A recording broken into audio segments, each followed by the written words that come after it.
мектеп-лицейіндегі апта жаңалықтар топтамасын ұсынамыз. Жаңалықтар легімен таныстыратын мен Әділбекқызы Жаннұр, Әділбекқызы Ақнұр. 13 ақпан, 29 ақпан аралықтарында бастауыш сынып кафедрасының айлығы жоспарға сай өткізілді. Тақырыбы: жаңартылған білім беру мазмұнын енгізу нәтижесінде оқушылардың функционалдық сауаттылығын дамыту. Мақсаты: жаңартылған білім мазмұнын енгізу нәтижесінде оқушылардың функционалдық сауаттылығын арттырудың тиімді жолдарын ұсыну. Күтілетін нәтиже: бастауыш сынып сабақтарында оқушылардың функционалдық сауаттылығын тиімді дамыту мүшелерінің моделі ұсынылады. Жоспарға сай барлық ашық сабақтар мен сыныптан тыс іс-шаралар өткізілді. Атап айтсақ, 4-ші В сыныбымен Дьячина Наталья Ивановна «Дедушка Мазай и Зайцы» тақырыбында панорамалық сабақ өткізді. 2-ші Г сыныбымен Айгүл Жұманияз математика пәнінен виды углов тақырыбында өте әсерлі сабақ өткізді. 2-ші Б сыныбымен Асқар Анар дүниетану пәнінен дұрыс тамақтана біл. 3-ші Б сыныбымен Дулатова Толғанай Сабыровна математика пәнінен кестеден тыс көбейту және бөлу. 2-ші В сыныбымен Эльрих Инна Владимировна математика пәнінен построение фигур тақырыбында. 3-ші Ә сыныбымен Кукиева Гүлжан Абаевна қазақ тілі пәнінен негізгі және туынды зат есім тақырыбында ашық сабақтар өткізді. 1-ші Б сыныбымен Ибраева Гүлнар Ембердиевна сауат ашу пәнінен табиғатқа саябақ П дыбысы мен әрпі. 2-ші А сыныбымен Момбекова Айкен Тоқтасыновна дүниетану пәні бойынша қауіпсіздік ережелері. Қожагелдиева Бернекүл Молдатаевна 3-ші А сыныбымен қазақ тілі пәнінен зат есімнің тәуелденуі. 1-ші А сыныбымен Карибаева Қарлығаш Орынбековна Б дыбысы мен әрпі тақырыптарында ашық сабақтарын өте жоғары дәрежеде өткізді. Сонымен қатар сыныптан тыс іс-шараларымыз да назардан тыс қалған жоқ. Когнитивті дағдыларды қалыптастыру тақырыбында Момбекова Айкен Тоқтасынова мұғалімдермен коучинг өткізді. Шапкина Надежда Николаевна 3-ші Г сыныбымен «Мое здоровье в моих руках» тақырыбында сынып сағатын өткізді. Педагогическое сопровождение учащихся с особыми образовательными потребностями тақырыбында Қозкөрпешева Жұмакул Каракуловна мұғалімдер арасында мастер-класс ұйымдастырып, өте жоғары дәрежеде өткізді. 3-ші және 4-ші сынып оқушыларымен Аймаханова Жанна Болатхановна білім бәйгесі атты интеллектуалдық жарыс ұйымдастырды. Жеңімпаздары мақтау қағаздарымен марапатталды. Алтыбаева Бақыт Қайратовна мен Төлеу Арай 1-ші 4-ші сынып оқушылары аралығында Ыбырай өлеңдері атты байқау ұйымдастырды. Жеңімпаздар мақтау қағаздарымен марапатталды. Айгүл Жұманияз мен Қолжігітова Айнұр болса да қанша қиындық, жеңеміз оны бірігіп атты онлайн форматта жабылу салтанатын жиынын өткізді. Пандемия кезінде барлық санитарлық талаптарды сақтай отырып, ашық сабақтар мен сабақтан тыс іс-шараларды өткізген бастауыш сынып мұғалімдеріне мың алғыс. Жібек жолы мектеп-лицейінде рухани жаңғыру бағдарламасы аясында мектеп кітапханасы кітап оқитын мектеп жобасына белсене атсалысып іс-шара жүргізіп отырады. Әрине, ең бастысы кітап қоры. Биылғы оқу жылында кітапхана қорымызға қызықты ертегілер, құнды тарихи, көркем әдебиеттермен толықтырылды. Кітап ғылым, ол бар адамның, бар білімнің, ғылымның көмбесі. Қазіргі таңда жас ұрпаққа кітаптың қадір қасиетін түсіндіру мен насихаттау мектеп кітапханасының міндеті.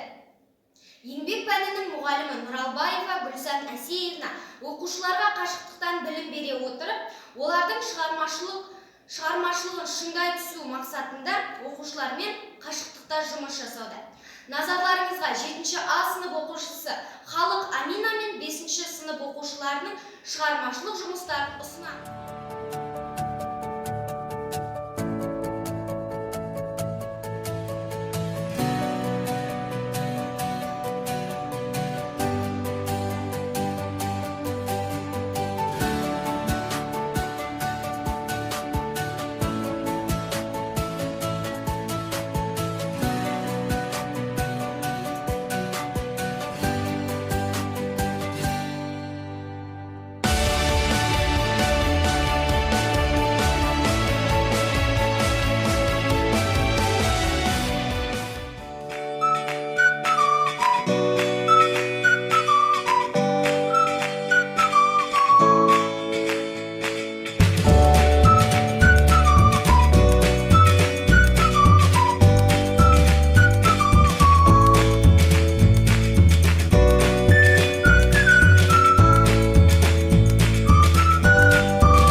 бірлестігінің айлығы жоспарлануда.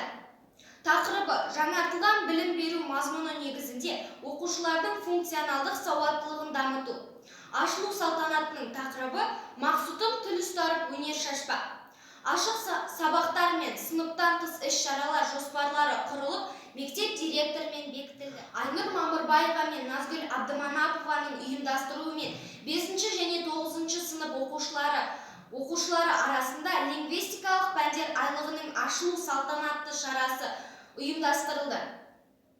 Қазақ тілі, орыс тілі, ағылшын тілі мұғалімдері арасында тіл ұлттың басты негізі ақын жазушылардың тіл туралы даналық сөздер шеруі ұйымдастырылды. Тілім құрып кете жаздадың, аз ба сенің 70 жылдай азғаның. Мамандық иесі болса да, ой тәрбиесінде сынаржақ азамат болып келеді.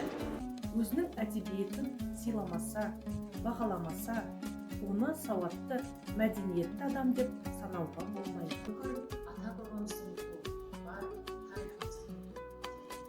Мүсірепов былай дейді: ана тілі сөйлесу, оқу, үйрену, жазу, сызу арқылы өседі. Осы үшеудің біріне көңіл бөлмеу үлкен қылмыс. Этика, эстетика дегендердің нәзік сырларын әр халық өз ана тілінде еркін түсінеді. Әуезов атамыз тас үгітіліп құмға айналады, темір тозады, ұрпақ озады. Өлмейтұғын тек қана сөз деп түйіндеме жасай келе былай деген екен: кімде-кім ана тілін, әдебиетін сыйламаса, білмесе, оны мәдениетті, салауатты адам деуге болмайды деген екен. Ендеше өзге тілдің бәрін біліп, бірақ та өз тілімізді құрметтейік, ағайын. Language is a dress of thought. You can understand one language until you can understand at least two, by Jeffrey Williams. Language is a map of a culture.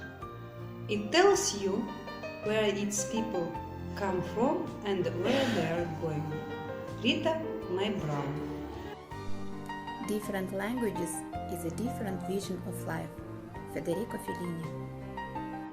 To have another language is to possess a second soul. Karl May. Свои идеи, свои чувства, язык, он также как бы пронизывается этим способом выражения. Қымбатты көрермендер, осымен апта жаңалықтары тәмам. Амандықта, саулықта, келесі жүздескенше сау болыңыздар.